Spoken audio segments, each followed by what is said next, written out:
નમસ્કાર.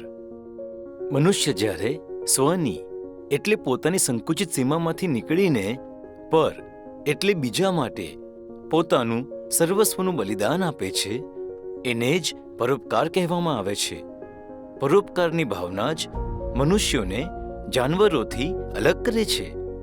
મનુષ્ય પાસે વિકસિત મગજની સાથે સાથે સંવેદનશીલ હૃદય પણ હોય છે.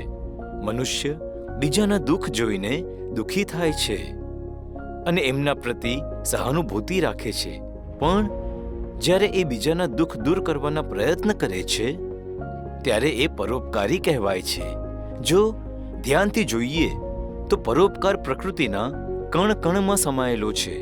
વૃક્ષ ક્યારે પણ પોતાનું ફળ નથી ખાતું, નદી પોતાનું જળ નથી પીતું, સૂર્ય આપણને રોશની આપીને ચાલ્યો જાય છે.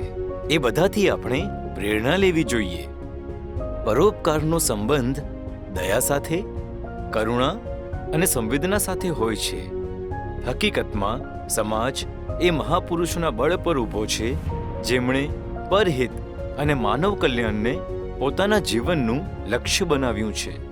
જેમ કે સ્વામી વિવેકાનંદ, શહીદ ભગતસિંહ, ચંદ્રશેખર આઝાદ અને આદિ, જેઓએ પોતાનું સર્વસ્વ આપણા બધા માટે ન્યોછાવર કરી દીધું.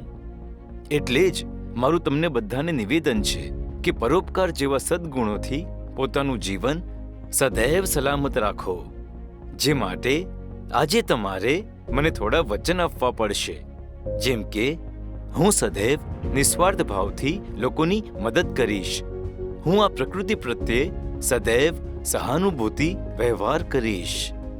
હું મારા સંપર્કમાં આવનારા બધા જને પરોપકારની ભાવના માટે પ્રેરિત કરીશ. પરોપકાર એક સુખદ અહેસાસ છે. એને શબ્દોથી ક્યારેય નથી કહી શકાતું. એ બસ કર્યા પછી અનુભવી શકાય છે. માટે કરો અને અનુભવ કરો.